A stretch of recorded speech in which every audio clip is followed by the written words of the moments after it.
accueil, son hospitalité et bien sûr évidemment à Mounia et à toute l'équipe de Béjaïa. C'est toujours un grand plaisir. Je dis pour nous, pour Paola et pour moi, puisque je ne suis pas seule, je suis avec Paola, pour nous comme Unimed d'être ici. Et, et en fait, je suis assez émue parce que c'est une réunion de lancement entre partenaires, mais c'est surtout je vais me permettre de le dire, une réunion entre amis, puisque au-delà des collègues que nous sommes, je crois que depuis le temps que nous travaillons ensemble et que nous avons appris à travailler et à nous connaître, on a créé des liens qui vont bien au-delà de la simple relation de collègues. Et donc, Unimed a beaucoup été cité aujourd'hui, donc je vais vraiment pas. Enfin, je vous en remercie, puisque c'est quelque chose qui nous va droit au cœur. Donc et comme je sais qu'on est un peu en retard sur l'agenda, ce qui est tout à fait normal, donc je vais aller vite pour essayer en tout cas de ne pas ajouter de retard. Mais simplement, la majorité d'entre vous nous connaissent, mais voilà, j'avais à cœur de rappeler en quelques mots qui nous sommes. Donc, nous sommes ce grand réseau d'universités du nord et du sud de la Méditerranée qui œuvront pour le dialogue interculturel et la coopération internationale. Nous représentons aujourd'hui 172 universités des deux rives, ce qui est beaucoup. Ce qui témoigne de la volonté de tous les pays et de tous les membres de collaborer ensemble, ce qui est un défi aussi, puisque c'est pas évident de faire vivre un réseau comme le nôtre. Et donc avec des universités qui sont basées donc en Europe, au sud de la Méditerranée, dans les Balkans,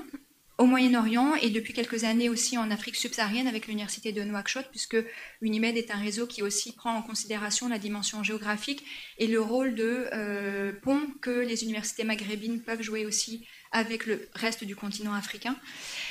Une date symbolique, 91, la date de création d'Unimed, et c'est symbolique puisque simplement pour rappeler que ça a été créé avant le processus de Barcelone, donc ce processus qui a permis de réunir et de se faire rapprocher l'Europe, les pays de l'Union européenne, avec les pays du sud de la Méditerranée, et donc c'était quelque chose qui était un acte assez visionnaire de la part du créateur d'Unimed, Franco Rizzi. Et voilà. Donc parmi ces 172 membres, nous sommes très fiers d'avoir 6 universités algériennes, que vous voyez affichées ici. La majorité de nos membres est ici présente et c'est pour nous une grande joie, puisque ça va être aussi la première fois que grâce à Saldé, nous allons pouvoir travailler avec les universités de Saïda et d'Al Tarf. Et comme Unimed, nous sommes vraiment, voilà, c'est une grande joie, comme de retravailler avec nos universités de Sétif, les deux, 1 et 2 pour ne pas faire de jaloux, et évidemment de Béjaïa. Et on a jeté des fleurs, c'est le moment de jeter des fleurs, non ? Le tour du ministère va arriver, évidemment. Et simplement aussi quelque chose qu'on aime rappeler pour rappeler aussi comment on fonctionne à Unimed, c'est que donc on est 172. Nous sommes un bureau, le bureau est basé à Rome, on a notre directeur que la majorité d'entre vous connaissent, Marcello Scalisi, mais ce qui est important de rappeler, c'est que donc on a un organe de pilotage qui est présidé par actuellement une présidente, qui est la vice-présidente de l'université de An-Naja. C'est la première fois que Unimed est présidée par une femme palestinienne, et donc dans les temps actuels, pour nous, c'est extrêmement, vous comprenez l'importance que ça a pour nous, et pour assurer l'équilibre entre les deux rives. Donc la présidente est palestinienne et nos 2 vice-présidents sont européens, de l'université de Sapienza de Rome et de l'université de Barcelone. Et nous avons aussi le secrétaire général qui est tunisien, et nous avons notre président honoraire qui est l'ancien président de Mohamed V de Rabat. Et nous avons un conseil d'administration qui est composé de représentants d'universités nord et sud, et comme Madame Chader avait eu la gentillesse de le mentionner ce matin, nous avons la grande joie d'avoir notre cher professeur Nawel Abdelatif Mabi, Yaoustaza, membre de notre conseil d'administration représentant l'université de Sétif II. Et c'est vraiment important, en fait, c'est pas simplement symbolique les participations des universités au conseil d'administration d'Unimed, puisque c'est vraiment la façon, un moyen de porter la voix d'un système d'enseignement supérieur et de partager les objectifs communs et de donner, si vous voulez, la direction à tout le réseau. Je vais aller assez vite parce que voilà, je ne veux pas prendre le temps, mais le cœur de notre travail quotidien, pourrait se résumer avec ces 3 mots. On fait du networking. Le but d'un réseau, c'est de mettre ensemble les universités, de vous faire vous rencontrer, de nous vous rencontrer, de créer des ponts dans tous les sens, du nord au sud, du sud au nord, d'est en ouest, de profiter, de vous offrir des occasions de vous rencontrer. C'est pour ça qu'on a des événements annuels comme notre Assemblée Générale, l'Unimed Week à Bruxelles qu'on organise tous les ans, pour que ce soit un moyen de vous rencontrer, de faire parler de vous, puisque comme vient de le dire Sophie, en fait il y a certaines universités pour lesquelles c'est un peu plus facile, parce que par exemple quand on s'appelle l'université de Paris 1 Panthéon-Sorbonne, on n'a pas besoin de beaucoup de publicité pour savoir qui on est. Peut-être quand on s'appelle l'université de Saïda ou d'El Tarf, on a besoin d'avoir des espaces de rencontre qui soient favorisés pour pouvoir parler, se présenter, dire regardez nous, peut-être vous ne nous connaissez pas, mais on a beaucoup de potentiel parce qu'on fait ça, parce qu'on offre ça, parce qu'on a ces valeurs ajoutées là. Et ça nous tient vraiment à cœur, puisque c'est vraiment une occasion pour vous de vous faire connaître et de mettre en avant tout le potentiel, et c'est aussi pour faire écho à ce que Madame Chader disait ce matin, c'est le potentiel des universités algériennes, il est énorme, non seulement par le nombre des institutions que vous êtes, mais aussi par la diversité que vous représentez dans tous les niveaux, à tous les niveaux. Notre deuxième mission, c'est celle de la recherche de financement. Ça, c'est un défi quotidien qui devient de plus en plus dur, parce que vous l'avez entendu aussi ce matin de la part de la Project Officer de la Commission européenne. Les financements européens, en tout cas pour ce qui concerne les capacités building pour la région Méditerranée, sont de plus en plus réduits. Donc la concurrence est terrible, il y a une énorme compétition, donc c'est voilà, tout projet gagné est une vraie victoire, puisqu'on est en concurrence, même nos projets vont rentrer en concurrence malheureusement, mais pour le bien des universités.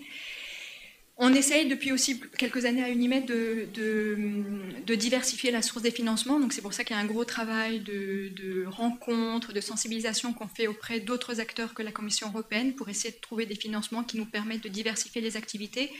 et d'assurer aussi des activités à, disons, un plus grand nombre de nos membres, puisqu'on sait qu'à travers les projets européens, on ne peut toucher que quelques-unes de nos universités membres, puisque quand on est 172, on ne peut malheureusement pas avoir un projet pour toutes les universités.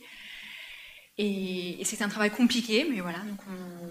qu'on essaie de mener à bien. Et enfin, celui d'advocacy, donc de plaidoyer. Et grâce à Nawel et à Sophie, vous avez pu aussi avoir un aperçu des activités qu'on fait. Parce qu'au-delà des activités de plaidoyer pour le dialogue entre les deux rives de la Méditerranée, pour une plus grande coopération académique et en matière de recherche entre les universités de tous nos pays, on fait aussi du plaidoyer sur toutes les questions qui sont fondamentales aujourd'hui, comme l'accueil des étudiants réfugiés, et dont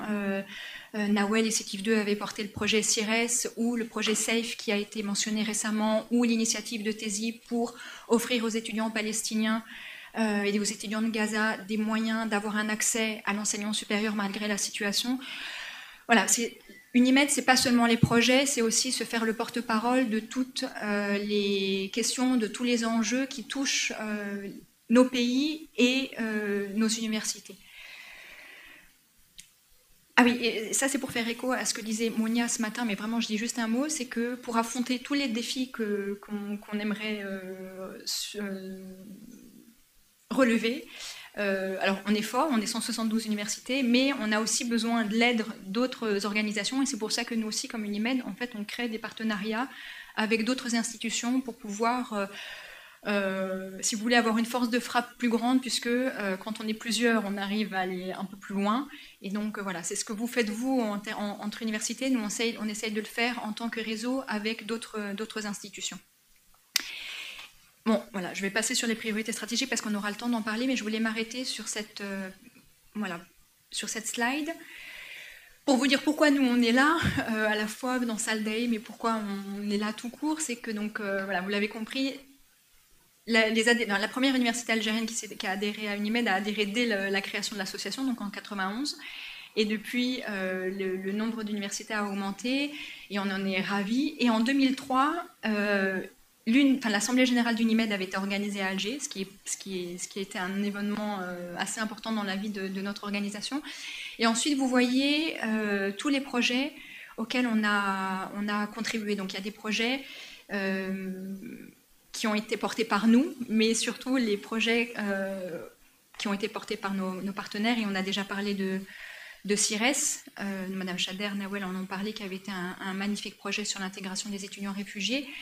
On a aussi beaucoup parlé des AGOV, et je veux dire que ça nous fait particulièrement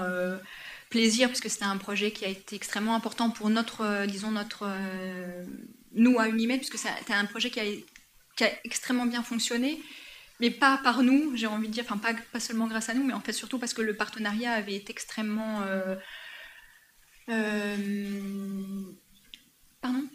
engagé et responsable, et avait permis d'atteindre des niveaux de résultats et d'engagement et de participation qui étaient extrêmement importants. Et je voulais m'arrêter aussi sur le projet d'IRMED, en fait, parce que ça fait un peu le lien entre Ezagov et Saldae. d'IRMED, c'était un projet qui était régional avec des universités marocaines, tunisiennes et algériennes pour renforcer les bureaux des relations internationales dans deux universités pilotes. À l'époque, il y avait Sétif 2 et Alger 1. Donc pour déjà renforcer ce que le ministère demandait à l'époque en termes de stratégie d'internationalisation, donc de renforcer les universités, de leur donner des moyens, des outils pour accompagner et renforcer leur politique d'internationalisation. Et il y avait eu déjà beaucoup de choses qui avaient été faites dans DIRMED. Ensuite, avec le travail des AGOV et dans la démarche d'élaboration ou de redéfinition du projet d'établissement, avec l'intégration de la dimension d'internationalisation. Et donc, on arrive là, nous, en tant que partenaire de Saldae, et c'est un vrai succès pour nous de voir des universités comme l'avait été Sétif 2 à l'époque, de voir que l'université de Béjaïa s'est emparée de ce monstre que sont les capacity building et les projets européens, et de dire c'est à nous de prendre la place et de prendre la responsabilité de la coordination, ce qui, dans les deux cas, est extrêmement courageux. Et nous, on est heureux de voir que nos universités membres prennent ce relais, puisque voilà, elles sont plus que largement capables de le faire, et donc nous, on se fait porter par elles, et on est ravis d'être là pour continuer d'accompagner à la fois le travail qui avait été initié par les universités, mais aussi, d'une certaine façon, de continuer de porter notre petite pierre au renforcement de l'internationalisation des universités algériennes. Nous sommes ravis que ces projets continuent d'être inscrits dans la stratégie du ministère. Et donc, je vais m'arrêter là, mais en tout cas, après le tour de table des présentations qu'on a eues ce matin, on peut voir que le projet est vraiment, été extrêmement bien pensé, à la fois dans la construction, mais aussi dans le partenariat, puisqu'avec les universités de Grenade et de Paris 8, dont on est très fiers aussi qu'ils soient membres d'Unimed, mais avec l'expérience que chacune des universités, à la fois des universités algériennes qui ont déjà de l'expérience et celles qui en ont un peu moins, je crois que le projet a vraiment toutes les chances pour réussir. Donc merci de nous avoir associés à cette très belle aventure, et puis voilà, j'ai fini, j'ai été brève. De rien.